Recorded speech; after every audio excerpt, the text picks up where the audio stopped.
Among all the anime coming out in the winter 2026 season, even among the shoujosei seasonal anime, there is one series that is unlike any other series. And that is the series Ikoku Nikki, also known as Journal with which is a series tackling loss and grieving.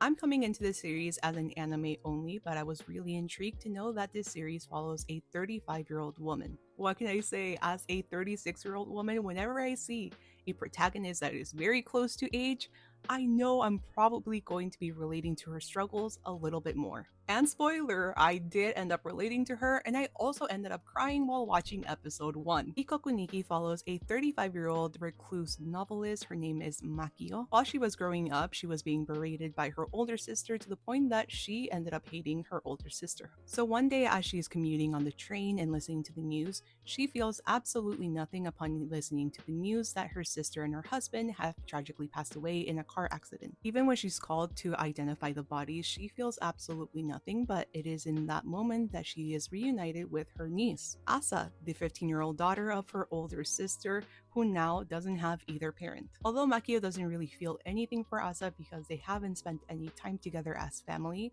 she still invites her to a coffee shop to talk about their feelings. And it is in that moment that Makio asks Asa if she's feeling sad.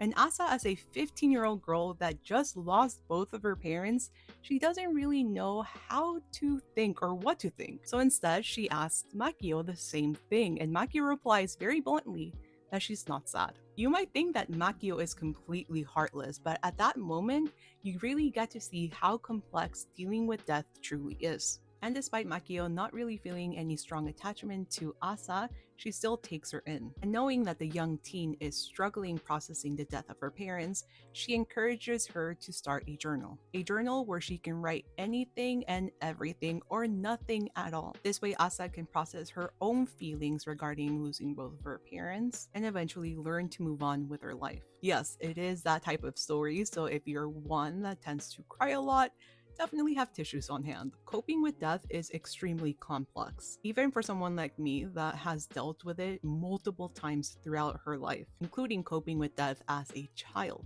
And unfortunately, it's never gotten easier. So this type of story is something that I don't see a lot of, especially in anime, and I'm so glad we're getting that in this anime season. It was beautiful, touching. I also did like the animation style as well. But if you're looking for an interesting story to watch this anime season, definitely do not miss out on Ikoku Nikki. I just hope one of the English publishers finally licenses the manga because I want to read it.